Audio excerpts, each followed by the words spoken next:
अच्छा, नहीं देखो, तिब्बत में ना एक कोट बहुत फेमस है कि 100 चलते हैं तो एक पहुंचता है।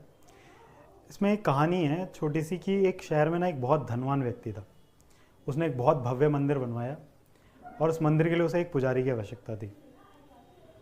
तो उसने संदेश भिजवाया अपने गुरु के पास कि मुझे एक पुजारी चाहिए। तो उनके गुरु ने क्या करा, अपने आश्रम में से 100 लोगों को चुना और कहा कि जाओ तुम लोग, वहाँ पे पुजारी की एक आवश्यकता है तो आप जाओ। अब उनका जो शिष्य एक और खड़ा था वहाँ बराबर में, उन्होंने पूछा कि गुरुदेव मंगाए तो एक था, आपने 100 क्यों भेज दिए? तो उसने बोला इसका जवाब तुम्हें मिल जाएगा। 3 महीने बाद वापस से एक संदेश आया। संदेश में कहा गया कि आपने जो एक पुजारी भेजा था वो यहाँ तक पहुँच गया।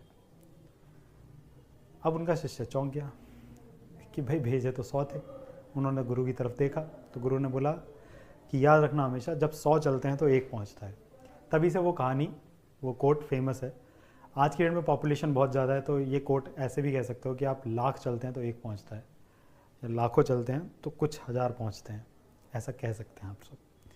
हर कोई फाइनल डेस्टिनेशन तक नहीं पहुंचता क्योंकि रास्ता टफ होता है, रास्ते में बहुत डिस्ट्रैक्शंस होते हैं, बहुत सारे रास्ते निकल जाते हैं, अलग अलग राहों पे लोग चले जाते हैं।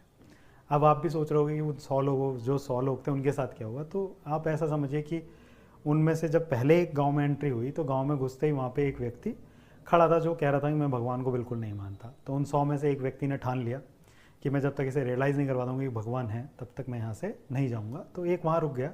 ऐसे ही पूरे रास्ते में, सफ़र में बहुत सारे लोग रुकते चले गए। आखिर में जो व्यक्ति दृढ़ निश्चयी था, जिसको पता था कि मुझे वहीं तक पहुँचना है, मुझे उस मंदिर तक ही पहुँचना है, मेरा फाइनल डेस्टिनेशन वो मंदिर ही है, तो वो वहाँ तक पहुँचा। तो ऐसा ही सबके साथ होता है। तो आप लोग भी ध्यान रखें कि जब तक फाइनल गोल तक ना पहुँचे तब तक रुके नहीं, चलते रहें। ठीक है, बहुत डिस्ट्रैक्शंस मिलेंगे, बहुत डाइवर्जन मिलेंगे, तो आपको दृढ़ निश्चय और टिके रहना है।